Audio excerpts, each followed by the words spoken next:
بەڕێزانم کاتان باش هیوادارم باش بن ئەوە چاوەڕێی کاک هۆگر براین دەکەم میوانەکەم بێتە سەرخەت دەست بە پەخشەکەمان دەکەین ئەوە کاک هۆگر هاتە سەرخەت کاک هۆگرم کاتت باش بەخێر بی لەناو لایف داینە وەڵڵا سپاس ئەو کاتت باش کاکیوە ببوورە زۆر زۆر بەخێر بێ وا دیارە ئێمە حەوتوی ڕابردوو پیلانماندانە بۆ ئەوەی ئیتر ببیە میوانمان بەڵامەتەوە ئەو کاتە دەتگوت هەتاوەکو حکمی زاتیەکە سەدی سەد نەبی من نایم کاکە ئێستا کەش حکمی زاتیەکە ئاڵێن هەمووی تەواوە بەس مایە ئیعلام بکرێ وا بزانم تەمەنی تۆ و تەمەنی من بەشی ئەوە دەکە ئەوەمان بەبیر بێتەوە ساڵی 1991 کاک مەسعود وا بزانم 70 ڕۆژ بوو 90 ڕۆژ بوو 3 مانگ بوو چۆ بەغدای لە بۆ حکمی زاتی وەنیا مانگێک بوو مانگێک بوو زیاتر بوو زیاتر ئەو کاتە ئێمە هەر ئەچوینە لای پارتیەکان لێمان دەپرسی کاکە کاک مەسعود بۆ دیانیرە کوێ دیانگۆ کاکە سەبرکەن دێتەوە حکمی زاتی دێنیتەوە کاک مەسعود هاتەوە دوای ئەو هەموو مانگانە حکمی زاتیشی نهێنایەوە ئێستا کە ئەو برادرانەی خۆسەری 3 ساعات چوونە دیمەشق حکمی زاتیمان هێنایەتەوە جا ئەمەن لەسەر فێسبوک کۆمنت دەکەم بۆ نووسی بەبیرم هێنایە گوتم کە حکمی زاتیەکە هاتیە وەرە بەرنامە ئیتر برادرانی کوردی ئێران تووڕە ببوون دیانگوت حکمی زاتی ئێمە قبول ناکەین ئەمەشتی گەورەترمان دەوێت وەکو بڵێ ئێران حکمی زاتی پێداون ئەوان قبولی ناکەنیتر دەباشە کاکە بابێنە ناو بەرنامەکە زۆر زۆر بەخێر بێ سپاس دەکەم کاکیوە خۆشحاڵ بووم کاک هۆگر لە ڕۆژهەڵات ناوەڕاستدا ئیتر گۆڕانکاری عەجایب ڕۆدەن ڕۆژهەڵاتی ناوەڕاستی بەس نەبوو یعنی غەزە و سووریا و لوبنان و ئەمانە قوبرسیشی هاتە سەر لە قوبرسیش لایەنگرانی پەرلەمانی ئەوروپا تورکە چەپ و سیکولارەکان ئیتر هەڵبژاردنیان بردەوە دەوڵەت باخچەری دژایەتی دەکا و ئەردۆغانش پیرۆزی دەکا جا ئەو بارودۆخانە حەزم ئەکرد بەڕاستی ئیتر شیکردنەوەی جەنابەت لەسەر ئەمە بزانم ئەمە ناوچەکە برە و کوێ ئەبا یعنی شتگەلێکی زۆر زۆر سیر ڕوئەدەن کەسێک کە لە لیستی تیرۆردایە 10 ملیۆن دۆلار بە سەری دراوە ئیتر ئەو کەسە دەکرێتە سەرۆکۆماری وڵاتێک لە هەمان کاتدا ئیتر ئەو هێزەی کە تۆ 15 ساڵە لەگەڵی کار دەکەی داوای لێ دەکەی لەگەڵ ئەو هێزە ئیتیفاق بکە لە تورکیاش بە هەمان شێوەیە یعنی تەماشا دەکەین ئەو ڕۆژەی ئەردۆغان پێشەوەی بچێتە نیویۆرک دەوڵەت باخچەری لێدوانێکیدا ئیتر دەبێت ئێمە خۆمان نزیکی رووسیا و چین بکەینەوە بەڵام تەماشا دەکەی هاوکارەکەی ناردە نیویۆرک لەوێدا لەگەڵ دۆناڵد ترامپ دانیشتن و لەسەر غەزە ئیتیفاقیان کرد یعنی شتەکان بەردەوام پێچەوانەی ئەوەنە کە ئێمە لە 100 ساڵی ڕابردوودا لە لیتراتوری زانستی سیاسیدا بینیمان وانە ئەوە ڕاستی بێ کاکیوە ئەگەر شتەکان بە شێوەکی تیۆری لە ڕووی تیۆریەکانی زانستی سیاسیەوە ئەوانە لێک بدرێنەوە نا بە پێچەوانەوە بەڵکو ئەو شتانە زۆر واقعین لەگەڵ ریال پۆلیتیک ئەو شتانە دێنەوە کێشەکە لە تێگەیشتنی ڕۆشنبیری ئێمەدایە کە تا ڕادەیەک تێڕوانینێکی ڕۆمانسیانە بۆ سیاست هەیە بۆ پەیوەندیە نێودەوڵەتیەکان هەیە ئەوەش زیاتر لە بزوتنەوەی دەتوانی بڵێ لە شکستی بزوتنەوەی سیاسی کوردی لەوانەیە سەرچاوە بگرێت لە پراکتیکی سیاسیەوە سەرچاوە دەگرێت کە نەیتوانیوە ئەونی هەنگاوی زۆر گەورە بنێت نەیتوانیوە کێشەکەی چارەسەر بکات بە دوای هۆکاردا گەڕاوە مەسەن هۆکارێک کە ئێستا لە ناو بەشێک لە بزوتنەوەی سیاسی کوردی دایانیش لە ناو هەندێک کەسی ئەوانەی کە تەحلیلی سیاسی دەکەن پێیان وایە کە کورد لەبەرەوە سەرکەوتونەوە کە پشتی نەداوەتە غەرب مەسەن سەردەمانێک زیاتر بزوتنەوەی کوردی چەپ بووە بۆیە بزوتنەوەی کوردی سەر نەکەوتووە ئەگە هاتبا ئێمە لەگەڵ ئەوە نیە پاڵماندا بە ئەمریکا ئەوروپا لەوانەیە سەرکەوتوو باین ینی تێڕوانینێکی ئاوا ڕۆمانسیانە هەیە بۆ سیاست لە کاتێکدا سیاست پەیوەندی نێودەوڵەتی ئاوا کار ناکە ئەوەی لە پەیوەندیە نێودەوڵەتەکاندا کار دەکات بەڕێوە دەچێت بەرژەوەندی لە سیاست بگشتی بەرژەوەندی ئاکتۆرە سیاسیەکانە بەرژەوەندی دەوڵەتەکانە بە تایبەت زلهێزەکان ئەوانەی کە دەتوانن بڕیار دروستکەن ئەوانەی کە کاریگەریان لەسەر بڕیارەکان هەیە ئەوانەی کە هەمووانەی کە باسی دەکەی دەکەوێتە ئەگەر لەو چوارچێوەیەدا خوێندنەوەی بۆ بکەی پێم وایە لەگەڵ ڕیال پۆلیتیک ئەو مەسەلانە زۆر گونجاون من پێشتر باسم لەوە کردووە کە هەڵبەتەوە بۆچوونی منی شخصینە بەڵام باوەڕم پێیەتی ئینی ئەوە بۆچوونی تیۆریزانەکانی پەیوەندی نێودەوڵەتیەکانە کەسانی وەکو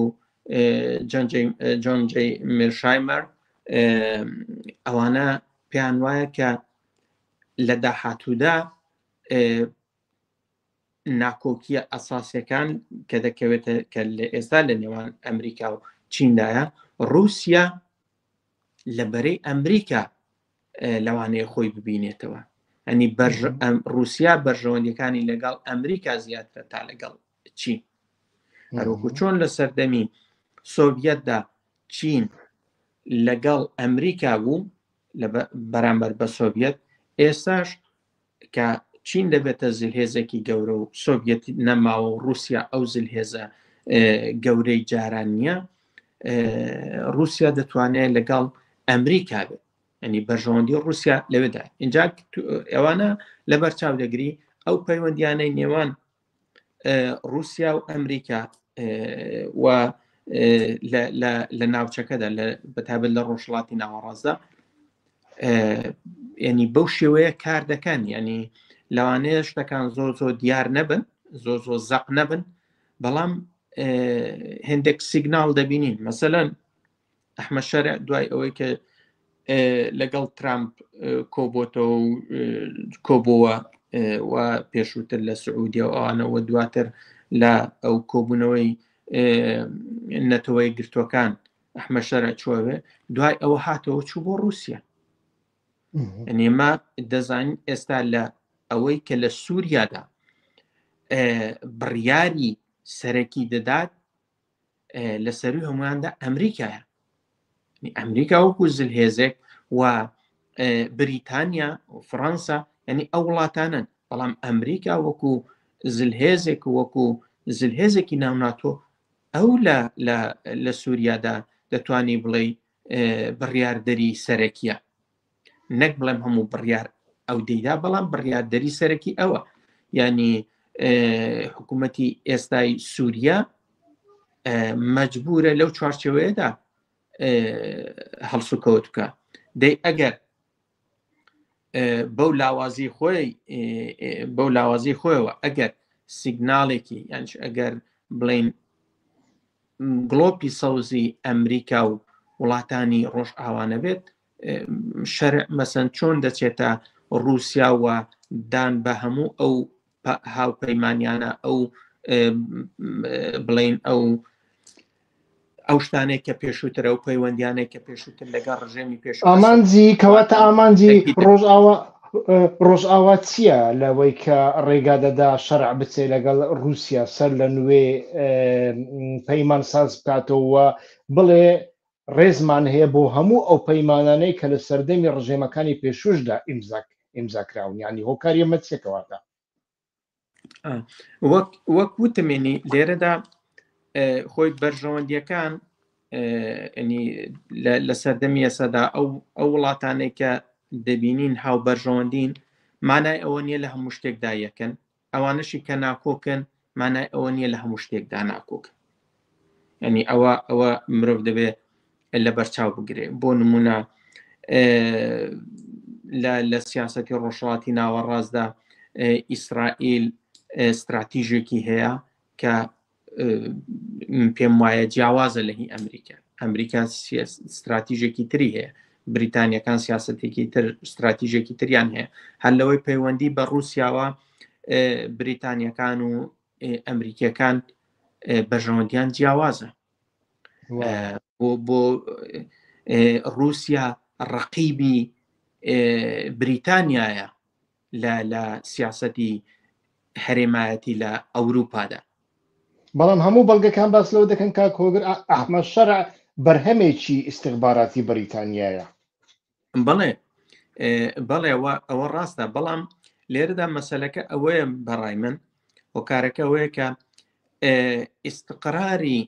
سووریا پێویستی بە ڕەزامەندی، یعنی بۆی ئیستقرار لە سووریادا دروست بێ پێویستی بە هاوکاری و ڕەزامەندی رووسیا هەیە. یعنی رووسیا دەتوانێت وڵاتێکی کاریگەرە دەتوانێت تەسیری هەبێت لەسەرەوەی کە لەوەی کە ئیستقرار لە سووریادا دروست نەبێەوەم پێم وایە ئیستقراری سووریا یەکێک لە ئامانجەکانی هەم بریتانیەکان و هەم ئەمریکیەکانیشە. ئەنی بەگشتی لەو هەرێمەدا پێویستی بە ئیستقرار هەیە و ئێستا ئەوەی کە لە هەمووان زیاتر نائیستقراری تێدایە وڵاتێکە کە وەکو عێراقی دوای 2003 دوای ڕوخانی سەدام کە دەبینین چۆن شەڕ و ئاژاوە و تەقینەوە ئەوانە بوو، لە سووریادا ئێستا بەو شێوەیە نییە، بەڵام ئەو ئەگەرانە کراوەن کە پێکدادان دروست بن، مەسەن ئەو هێزانەی کە هێزاکانی شەرع کە لە بەرامبەر قەسەدا هەڵسوکەوت دەکەن، کۆمەڵکوژی عەلەویەکان، کۆمەڵکوژی دروزیەکان، ئەوانە ینی پۆتەنشێلی ئەوەی کە لە سووریادا ئەو نائیستقراریە بەرەو شەڕێکی گەورەتریش بڕوا هەیە. بۆیە یەکێک لەو ئاکتۆرە سەرێکیانەی کە دەتوانێت کاریگەری هەبێت لە سووریادا رووسیایە، چونکە ئێمە تا ئێستاش خۆ بنکەکانی رووسیا لە سووریا هەرماون، خۆ هێزەکانی خۆمون نەکێشاوەتەوە، ینی رووسیا لە سووریا نەکشاوەتەوە، هێزەکانی کەم کردوتەوە بەڵام نەکشاوتەوە. و سووریا ئەو بنکانەی رووسیا لە سووریادا نقطەی استراتیژین بۆ رووسیا، پێم وانیە دەست بەرداریان بێ، بۆیە لەو پێناوەدا رووسیا دەتوانێت مداخلەی زۆر جدی لە سووریا بکات، بە تایبەت ئەگەر وەزی ئۆکرانیا بەلایەکدا بکەوێت. ئەوانە لەبەرەوە پێویستە رووسیا ڕەزامەندی نیشامدات و هاوکار بێ بۆ ئەوەی کە لە سووریادا ئیستقرار دروست بێ، بۆ ئەوەش دەبێت بەرژەوەندیەکانی رووسیا لەبەر چاو گیرن. بەڵێ کاک هۆگر دەمەوێ هەر لەسەر ئەو بابەتە بمینە، چونکە زۆر گرنگە. یعنی ئێمە دەزانین لە مەسەلەی جیۆپۆلۆتیکدا ڕێگای کۆریدۆری چاینا پاکستان هەیە، هەبوو ئەمە جگە لە وشکایی لە دەریاشەوە، و لە بەرامبەر ئەوەدا بەردەوام ئەمریکا هەوڵ ئەدا ئەڵتەرناتیفی دیکە دروستکە لە بەرامبەر ئەوە. مەسەلەن چیان کرد لە کۆبوونەوەی G20 لە 2023 بەر لە ڕووداوەکە 7 ئۆکتۆبر ئەو وڵاتانی زلهێز کۆبوونەوە لە بۆمبای، لەوێ بڕیاری کۆریدۆری نوێی جیهانیاندا کە پێی دەوترێ ئیندیا میدل ئیست میدیترانە کۆریدۆر، و ئەمە بە سعودیا تێدەپەڕێ و دەگاتە ئیسرائیل و لە ئیسرائیلیشەوە دەچێتە یۆنام سەر بەندەری پیر. لە دوای ئەوەدا ڕووداوەکەی 7 ئۆکتۆبر ڕوویدا، ئەمە هیچ، بەڵام لە هەمان کاتدا تەماشا دەکەی لێرەدا کە چەند مەمەڕە ئاویەک لە بۆ ئەمریکا گرنگن، و لەوێدا ئەوە حەماس هەبوو لە نزیکی یەکێک لەو مەمەڕە ئاویانە، ئەوە خەریکە چارەسەری دەکەن، جارێ نازانین چارەسەر دەبێت تا دوایی چۆن چارەسەر دەبێت. بەڵام تەماشا دەکەن لەناو ئەو هەردوو کۆریدۆرەکاندا تورکیا نییە، و ئێستا تورکیا لە سووریا هەیە. بەڵام لە هەمان کاتدا ئەو بنکە رووسیانەی کە لە لازقیە هەنا ئەوانەش یعنی لازقیش ئەکرێ ببێتە ئالتەرناتیفێکی ئەو مەمەڕە ئاویە لە هەمان کاتدا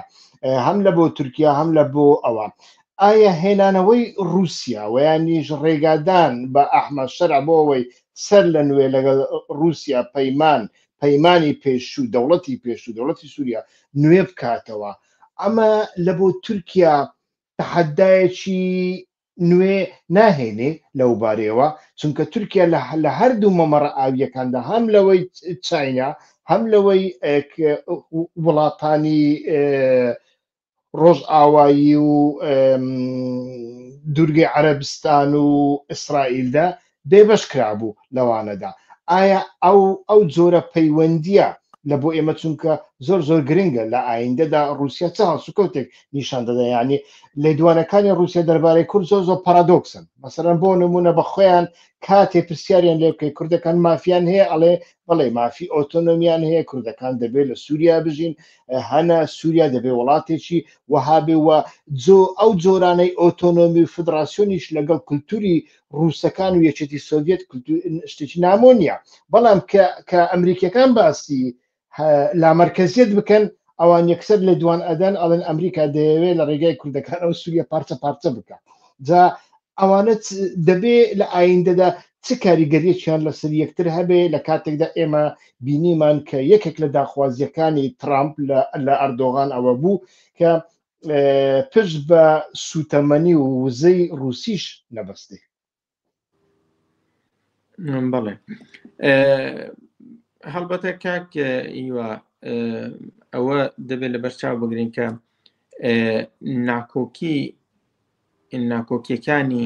ناکۆکی نێوان زلهێزەکان وە یان هەتا بلۆک ئابوووریەکان لە سەردەمی ئێستادا سەرە ڕای وزە کۆریدۆرەکانە ئەنی وزە ینی اینێکی فاکتۆرێکی ئەساسیە لە ئابووریدا ئەوە کاریگەری وزە گرنگی وزە لە جێ خۆی دەمێنێ بەڵام لەگەڵ ئەوەشدا گرنگی کۆریدۆرەکان لە سەردەمی ئێستادا زیاتر بووە بۆیە تەماشا دەکەی لە زۆر شوێندا هەوڵ هەیە بۆ دروستکردنی کۆریدۆری ئابووری دیکە مەسەن لە ئەمریکای لاتینی هەوڵی وا هەیە لە ئاسیای ناوەڕاست و هەوڵەکانی مەسەن چین وەکو ئەوەی کە پشتێنەی ئاوریشمی ئەو ڕێگەی ئاوریشمی و پشتێنەی گەشە پێدانە گەشەکردنەچی ئەوانە ئەو پشتێنەی کە ئەو ڕێگانێکە چین باسی لێوە دەکات ئەوانە هەموو ئاکتوێلن ینی ڕۆژانە کاریان لەسەر دەکرێت لە ئاستی هەرێمیشدا ئەو شتانە کاریان لەس مەسەن ئەو ڕێڕەوی زەنگە زۆر مەسەن بینیمان کە چ مەسەن ترافیکێکی دیپلۆماسی و ئەوانە لەسەر ئەو مەسەلەیە دروست بوو ترامپ کەوتە ناوە کردیان بە نازام کۆریدۆری ترامپ و ئەو شتانە ڕۆژهەڵاتی ناوەڕاست ڕێگەیەکی گرینگە لە دوای هەڵکەندنی کوێنداوی سویس ینی هەڵکەندنی کەنداوی سویس و کورتکردنەوەی ڕێگەی بازرگانی ئاسیا ئەوروپا لە بازرگانیدا شۆڕشێک بوو لەوەی کە ڕێگەی بازرگانی لە ڕەسەرجا ساڵحەوە کورت کردەوە بۆ ناو دەریای سوور و ئەوانە ئێستا کەنداوی سوێس گرنگی خۆی هەردەمێنێ بەڵام هەر وڵاتە و خەریکە ڕێڕێوی تر دروست دەکات ئیسرائیل بەتەمای پرۆژەی هەڵکەندنی کەناڵێکی هەیە کە کەنداوی عەقەبە بە دەریای سپی ببەستێتەوە وەکو ئالتەرناتیفێکی کەنداوی سویس ئەو ڕێگەی ئاسیا ڕۆژهەڵاتی ناوەڕاست ئەوروپا کە بە وڵاتانی عەرەبیدا دەرباس دەبێت کە تۆ ئەو ڕێڕەوانە کە تۆ باسکردن باسییان نەکەی پێویست ناکە دووبارەکەینەوە ئەوانە گرنگن ڕۆژهەڵاتی ناوەڕاست زۆربەی ئەو ڕێگانەی پێدا دەرباز دەبێت وە سووریا وڵاتێکی گرنگە لەسەر دەریای ناوەڕاست ینی کەناراوەکانی سووریاش ئەنی کەناراوەکانی سووریا زۆر لەبارن بۆ بەندەری گەورە. ئەگەر سەیری کەناراوەکانی ئەو بەشەی تورکیا بکەی لە ئەسکەندەرونەوە ئەوانە بەو شێوەیە لەبەرەوەی ناوچەی شاخاویە و ئەوانە بەو شێوەیە لەبار نییە تاوەکو سووریا. ئەنی خۆ تورکیا لەو بارەشەوە بێشانسە لە کەناراوەکانی خۆیدا. بۆیە ئیستانبوڵیش زانین کە لەژێ بە جۆرێک لە جۆرەکان لەژێ کۆنتترۆلی یۆناندایە. ئاوەکانی ئەو ئاوانەیە کە دەچنەوە سەر ئیستانبوڵ ئاوی یۆنانن. بۆیە سووریا گرینگە، سووریا وڵاتێکی گرینگە و بۆ ئەوەی ئەو ڕێگە بازرگانیانە بە وڵاتەدا بچن ئیستقراری ئەو وڵاتە گرینگە. ئەو ترافیکە دیپلۆماسیانە ئەو هەوڵانە بۆ ئیستقراری سووریا و دانپێدانانی ئەحمە شەرع و بۆ ئەوەی شەریعەتی زیاتر بێت ئەحمە شەرع و بتوانێت وەکو دەوڵەت هەڵسوکەوت بکە. وەک پێشووتر باسم کرد ڕازیبوونی رووسیا لەوەدا گرینگە. دوایەوە لە ئاستی ناوخۆدا پێویستە قەسەدا ئیدارەی باکوور و ڕۆژهەڵاتی سووریا لەگەڵ ئەو دەوڵەتە ئینتەگرە ببێت. ئەوانە سەرمایە گوزارێکی زۆریان لەسەر باکوور و ڕۆژهەڵاتی سووریا کردووە لە ڕووی سەربازیەوە، لە ڕووی مرۆییەوە، لە ڕووی ئابوووریەوە. دوایەوە گرنگی ئەو ناوچە جوگرافیا سەبارەت بە عێراقیش پێشووتر باسم کردووە. لە زۆر ڕوە ئەو باکوور و ڕۆژهەڵاتی سووریا گرینگە و بۆ ئیستقراری سووریاش ئەوێ گرینگە. بۆیە بۆی بتوانین ئەو ڕێڕەوانە ڕێگەی خۆیان بگرن وەک گوتم ئیستقراری سووریا پێویستە. لە سووریادا تورکیاشەیە، بەژۆندەکانی تورکیاشەیە. تۆ ئەگەر تورکیاش وەکو زلهێزێکی ناوچەیی کە خۆی دەیەوێت ببێتە زلهێزێک لە ئاستی نەکە ڕۆژهەڵاتی ناوەڕاست وەکو زلهێزێکی ناوچەیی لە ڕۆژهەڵاتی ئەوروپاش هەژمونی بەسەر ئەوروپاش. تورکیا زۆر بەدوای ئەوانەوەیە. لێرەدا بەژۆندەکانی تورکیا لەگەڵ ئەو مەسەلانە یەک ناگرێتەوە. بەڵام دەبێەوە بزانین کە جیۆپۆلیتیکی تورکیا جیۆپۆلیتیکێکی زۆر حساسە و بەو جیۆپۆلیتیکە حساسە حکوومەتێک ئێستا لەسەر کارە کە بەڕاستی دەتوانین بڵێین لە استراتیژی دامەزراندنی کۆمار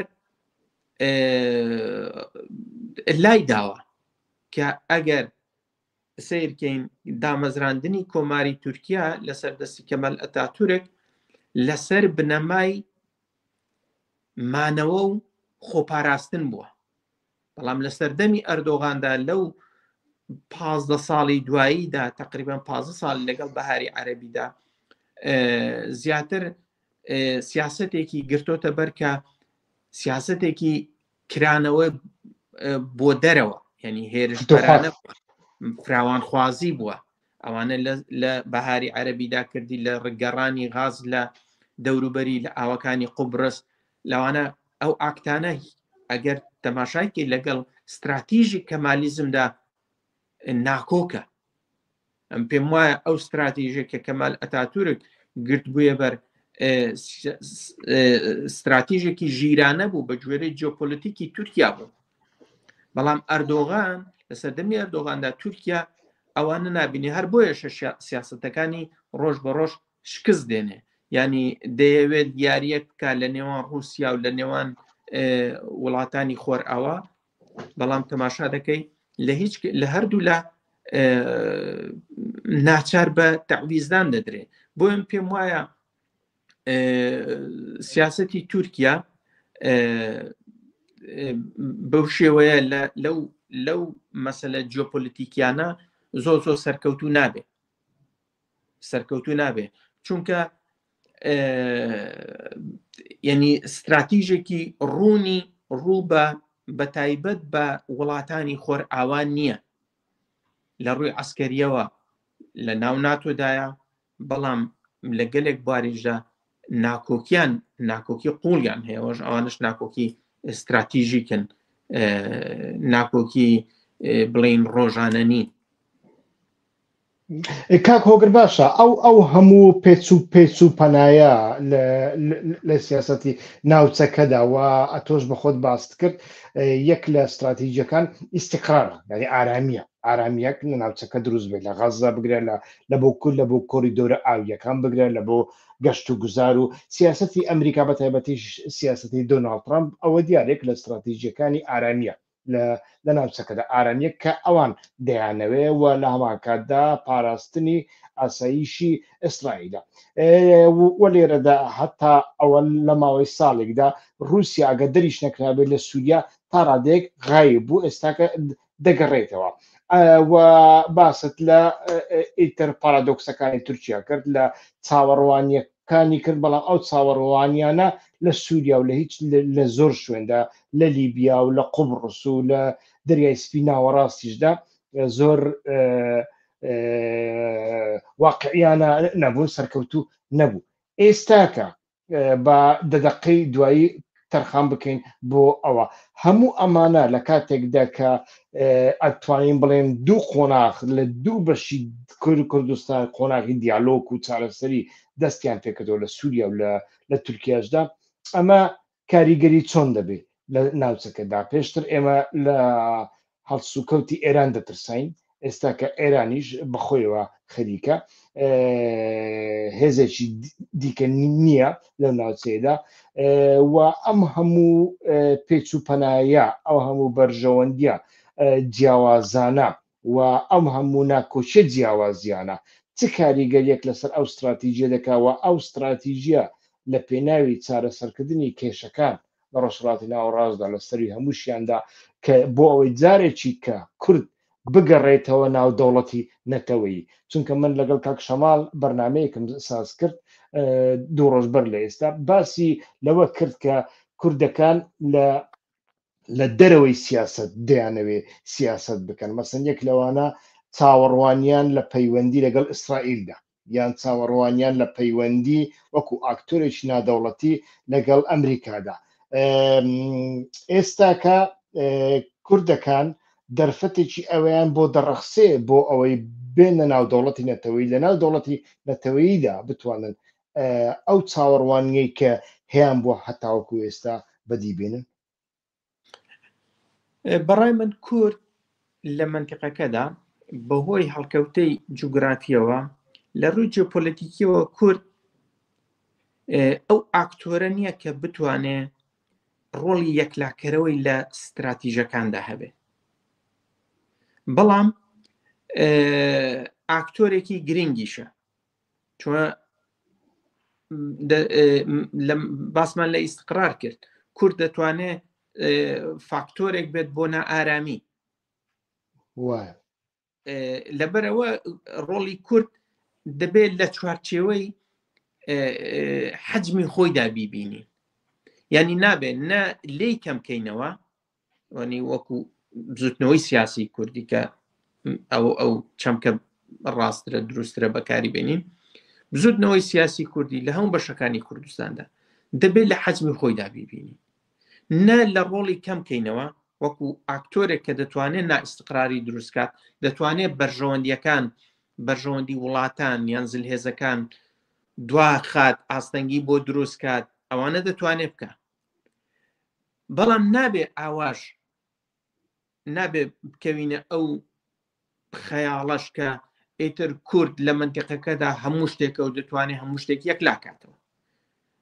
ئەوەی کە لەبەرەوەی پێشەموو شتێک کورد دەوڵەتی نییە ئاکتۆرێکی ناودەوڵەتی بزوتنەوەی سیاسی کوردی ئاکتۆری نادەوڵەتیە دوایەوە لە ڕووی جیۆپۆلیتیکیشەوە جوگرافیایەکی داخراوە و دابەش کراوە بەسەر 4 وڵاتدا ینی ئەوانە کۆمەڵێک کەوانە خاڵی لاوازن و دەتوانێت لە هێندێک لە مەسەلەی دروستکردنی نائیستقراریدا بۆ ئەوە دەبێتە لەوانەیە خاڵی بەهێزیش بێت بەڵام بەگشتی بۆی لە حەجمی خۆیدا مەبەست دەکەمەوە کە لە حەجمی خۆیدا بیبینین ئەگەر لەوێوە سەیری بکەین پێم وایە دەتوانین لێکدانەوەیکی دروسترمان هەبێت لە بۆ هەڵسوکەوتی سیاسیمە بۆ خۆگونجاندن یانیش هەنگاوی سیاسی و پراکتیکی ئێمە ئێستا لە کوردستانی عێراقدا دەتوانین بڵین پرسی کورد، پرسی سیاسی کورد چارەسەر بووە. مەسەن بە دەستور هەموو مافەکانی کورد، مافەکانی وەکو کۆڵەکتیڤ ئەنی دانی پێدانراوە. ئەنی کورد ئێستا بەشێکە لە دەوڵەتی عێراق وە، بەشێکی گرنگیشە لە دەوڵەتی عێراق. هەڵسوکەوتی بزودنەوەی سیاسی کوردی، سەرکردایەتی سیاسی کوردی تێری ئەوە ناکات ڕەخنەی دەتوانین لێ بگرین، ئەوانە کۆمەڵێک شتی ترن، ئەوە بابەتێکی ترە. بەڵام وەکو قەزیە سیاسی کورد لە عێراقدا ئەو قەزیە چارەسەر بووە. لە سووریادا ستاتویەک هەیە، بەڵام ئەو ستاتویە تا ئێستا لە ڕووی قانونیەوە لە ناوخۆ خەریکە دانپێدانانی بۆ دەکرێت وردە وردە، بۆیە ئەو دانوستانانەی کە لەگەڵ دەوڵەتی سووریا دەکرێن من بە پۆزیتیڤیان دەبینم. یعنی ئینسان نابێت لە چوارچێوەی نازان بەو تێڕوانینە ئایدۆلۆژیانەوە تەماشای کاتووە هێندێک کەس باسی هێندێک کەس کە ڕەخنە لە ئیدارێک خۆسەری ڕۆژاوا دەگرنا لەگەڵ تیرۆریستێک نازانم لەگەڵ ئەو تیرۆریستە ئەوڕۆ دنیا هەموو مامەڵی لەگەڵ دەکات. یعنی تۆ تیرۆریستە ینی خۆ تۆ نەتێناوەکوێنی کوردەیە ناوتە سەر حکم و کورد ناتوانێت لاشی بە. ئەوڕۆ دەوڵەتی سووریا تەسلیمی ئەحمە شەرع کراوە، کورد نە تەسلیمی کردووە نەدەتوانێت لە دەستیشی دەربێنێ، کەواتە دەبێت مامەڵی لەگەڵ بکە. بۆیە ئەوە بە پۆزیتیڤ دەبینم. ئێستا هەوڵدانێک بۆ ئەوە هەیە، بەڵام لە هەمووی گرنگتر پرۆسەی داموستاندنەوەی کە بەرەو پرۆسەی ئاشتی دەچێت لە تورکیادا، ئەوە زۆر گرنگە و خاڵی گرنگە، چون تورکیا ئاکتۆرێکی گرنگە لە منتیقەکەدا و تورکیا ئاکتۆرێکی گرنگە لە پرسی کورد بە گشتیدا. یعنی ئەگەر ئەو بەستەڵەکەی نێوان دەوڵەتی تورکیا و بزوتنەوەی سیاسی کوردی بشکێت، لە تورکیادا دانپیانانێک بە قەزیەی کورد، یعنی هەر پێش چارەسەریش هەردان پیانان بۆ ئەوی کە قەزیەیەک هەیە بەڕاسمی لەلایەن دەوڵەتەوە ئەوە بکرێت، کەواتە ئێمە هەنگاوی زۆر گەورەمان بڕیوە. ئەوە کاریگەری لەسەر ئێرانیش دەبێت. ئێستا لە تورکیادا ئەوەی کە باسمان کرد، تورکیا جیۆپۆلیتیکێکی حساسی هەیە. ڕای جیۆپۆلیتیکەکەی تورکیا گەورەترین کێشەی لە ناوخۆیدا هەیە، کێشەی کوردە. ینی فاکتۆری نائیستیقراریە، فاکتۆری لاوازی دەوڵەتی تورکیا وەکو دەوڵەت. ئێستا ئەمە دەبیم ئەسەن ڕاستە پەکێکە لە ڕووی شەڕی چەکداریەوە ئێستا لە ئەو جیلاوازی خۆیدا لاوازترین نقطەی خۆیدایە بزوتنەوەی چەکداری و مەسەن بە ڕسمی ئێستا بە جۆرەی کۆنگرەی 12 کۆتایی پێ هاتووە، ینی هەتا وەکو سیمبۆلێکیش بێ بەشێک چەکیشان سووتان. بەڵام ئەوە مانای ئەوە نییە کە پۆتەنسیێلی شەڕ کورد پۆتەنسیێلی شەڕی نییە، لەوانەیەش سەر نەکەوێت بە شەڕی چەکداری، بەڵام دەتوانێت ئیستقراری تورکیا جارێکی تر تێک بداتەوە. لەوانەیە بەو میتۆدی شەڕی گەریلایی کلاسیکیەوەی تاوەکو ئێستا بەڕێوە بردو ئەوە نەبێت، بەڵام دایمەن بزوتنەوەکانی گەریلایی دەتوانن داهێنان لە میتۆدی شەڕەکانیاندا بکەن. ئەنی تۆ شەڕی گەریلایی ممکن نییە بتانی ئەوە نیە ئاو بە ئاسانی کۆتایی پێبێنی، ینی مەگەر ئەو بزوتنەوانە خوان کۆتایی بخواان بێنن، بەڵام دەشێت میتۆدەکانیان بگۆڕین. ئێستا لە تورکیاشدا تا ڕادەیەک ینی پرۆسەیەک هەیە بزانین بەکوێ دەکات. ئەوە کاریگەری ڕاستەو خۆی دەبینین لەسەر کوردستانی سووریا هەیە، ئەو کاریگەری ڕاستەو خۆی هەیە. وەزی ئێرانیش بە هەمان شێوە، وەزی ئێرانیش بە هەمان شێوە لەناو ئەو گۆڕانکاریانەی منتیقەکەدا لە شەڕی 12 ڕۆژەدا مەسەن کۆمەڵێک لە دوای ڕوخانی سووریاوە کۆمەڵێک شت لە بەڵانسی هێز سەبارەت بە ئێران گۆڕانکاریان بەسەردا هاتووە. بەڵام من سەرەتاوانێ باسی ناکۆکی استراتیژیەکانی نێوان زلهێزەکانم کرد. من پێم وایە سەبارەت بە ئێران ئەو مەسەلەیە زۆر زەقە کە استراتیژی ئیسرائیل و ئەمریکا سەبارەت بە ئێران جیاوازە.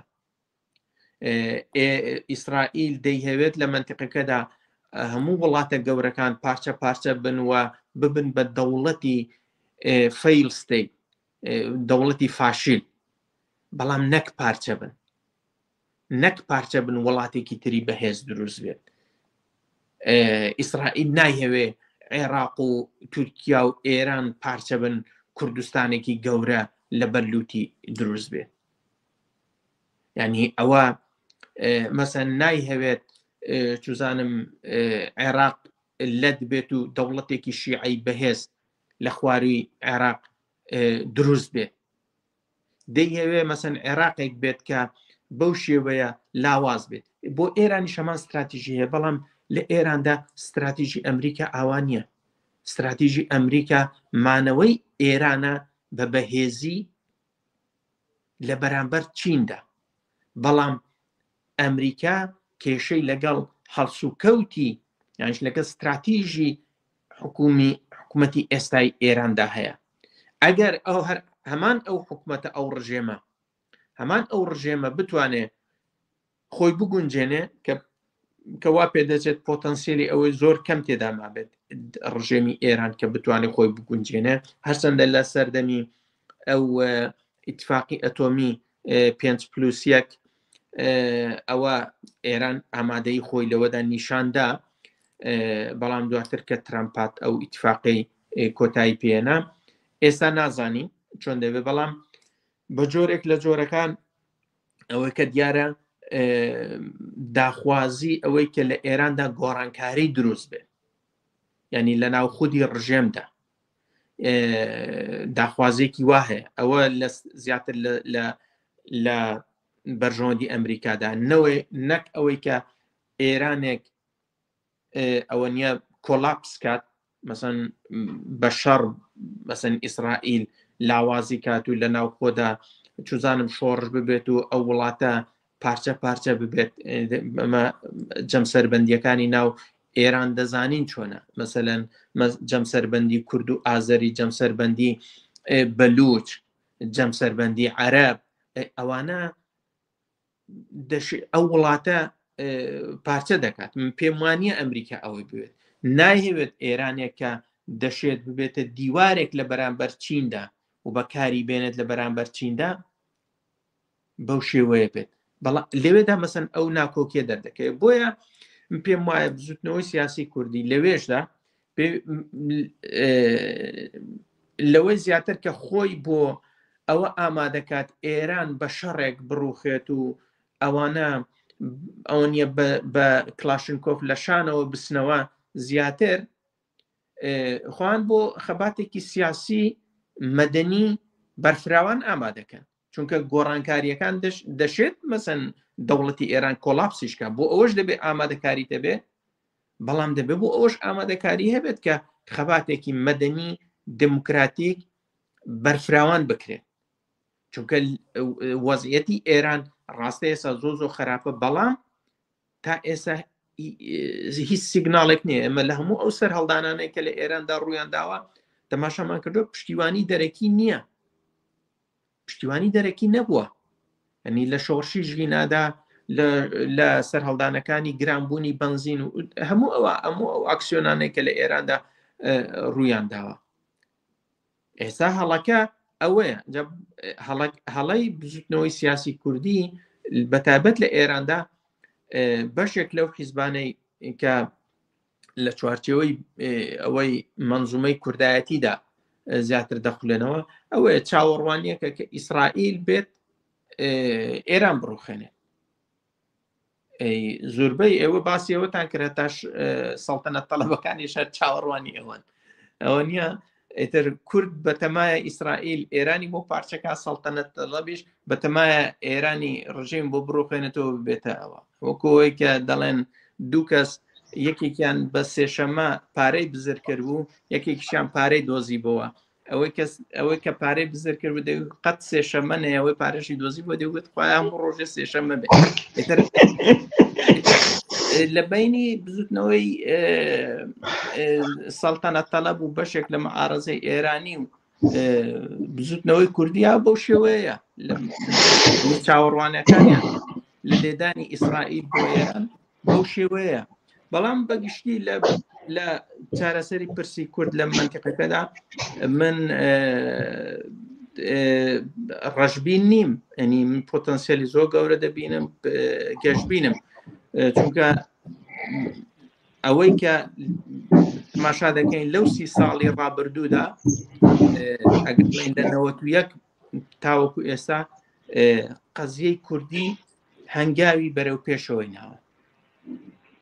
هەنگاوی بەرەو پێشەوەندرا و ئێستاش هەنگاوی زیاتر دەندرێ و قەزیەی کوردی ڕاستە 4 قەزیەی جیاوازە لە 4 دەوڵەتدایە، بەڵام بەیەکەوە گرێدراوە. یعنی ئەگەر مرۆڤ لەو چوارچێوەیەدا تەماشای بکات، پێم وایە